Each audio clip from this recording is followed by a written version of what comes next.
In recent days, both the media and analytical circles have been actively discussing a move that until recently seemed impossible. Canada, one of the key allies of the United States and a NATO member, is preparing for an unprecedented political and military maneuver that could upend the established balance of power in North America.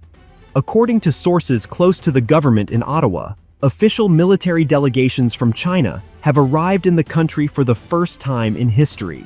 The very fact of Chinese officers visiting Canada, especially at a time when tensions between Washington and Beijing have reached their peak, has shocked both experts and political insiders.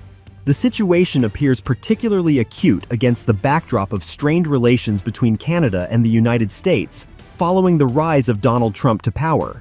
It was Trump who did everything to erode the trust that had been built between Ottawa and Washington over decades. According to commentators at The Washington Post, the White House's rhetoric, which included humiliating statements about Canada as a weak partner that should become a new state of America, marked a turning point. Tariffs, trade restrictions, and public attacks all dealt a painful blow to Canada's political elite and business community. Inside the country, Trump's steps were perceived as an insult to national dignity. According to the Financial Times, it was at that moment that Ottawa began seriously discussing the need to diversify its foreign policy, while experts started arguing that Canada should look for new friends to balance excessive U.S. pressure. And now, years later, that scenario seems to be taking shape in reality. Insiders in Canadian defense structures report that the visit of Chinese military officials was not a random protocol gesture. It is part of a systematic effort to build new bridges between Beijing and Ottawa. Moreover, according to Reuters, the possibility of joint exercises on Canadian soil is under discussion, at least for now, in the form of experience sharing and joint staff drills. But even such a step already challenges the established world order. For Washington, the situation looks catastrophic. As Bloomberg notes, the White House is stunned that its closest ally is effectively opening its doors to America's main geopolitical rival. Trump's circle calls it an unforgivable mistake, warning that Canada is playing with fire. After all, according to NATO's logic, alliance militaries are not supposed to build trust-based relations with China, a country increasingly viewed as a potential adversary. Nevertheless, Canadian diplomacy is acting with extreme caution. Officials in Ottawa emphasize that this is merely a military visit aimed at building contacts and exchanging experience. Yet, according to the Globe and Mail, the meeting had a much deeper meaning. Canada is openly signaling to the United States that it no longer intends to play a subordinate role and is ready to independently determine the direction of its foreign policy. For Trump, this is particularly painful. Against the backdrop of the ongoing trade war with China, new tariffs, and sanctions, the White House is watching as Beijing finds more and more allies in the Western world. And while Europe remains torn between dependence on the American security umbrella and its economic interests with China, Canada has unexpectedly taken a step forward, signaling the possibility of a new alliance. According to the Brookings Institution, the visit of Chinese military officials is a clear signal to Washington.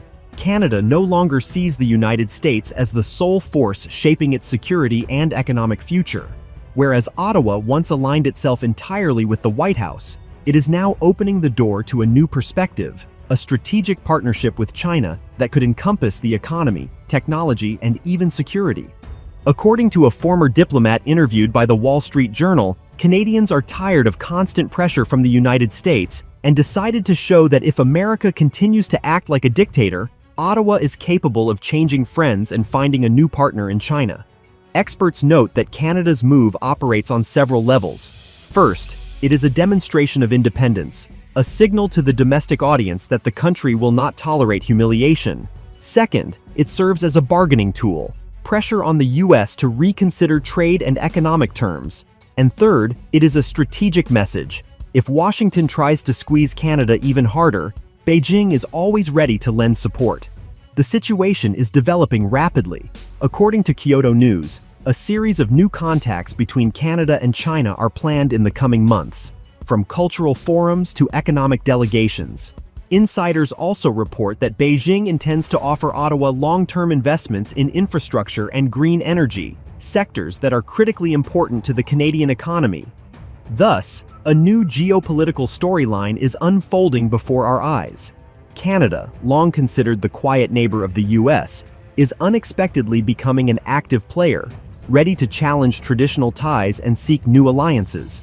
For Trump and his administration, this could be a serious blow to their reputation and further evidence that a policy of pressure produces resistance rather than compliance.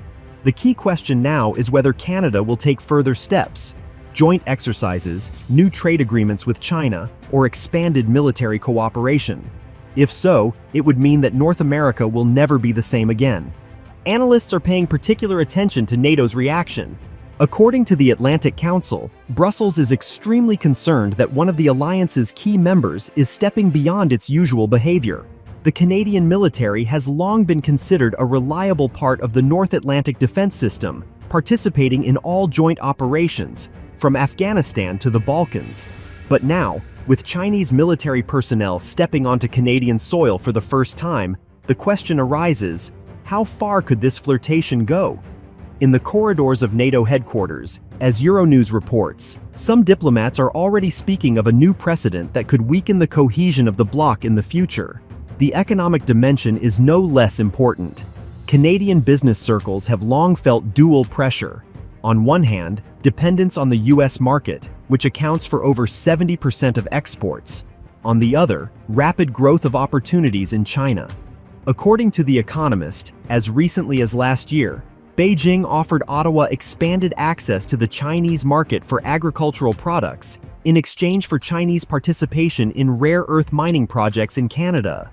At the time, the issue was frozen due to concerns about damaging relations with the US. But now, in light of the military visit, these negotiations may be revitalized. Within Canada itself, the situation is sparking intense debate. According to CBC News, part of the political establishment views the Chinese visit as a bold step that will strengthen the country's independence.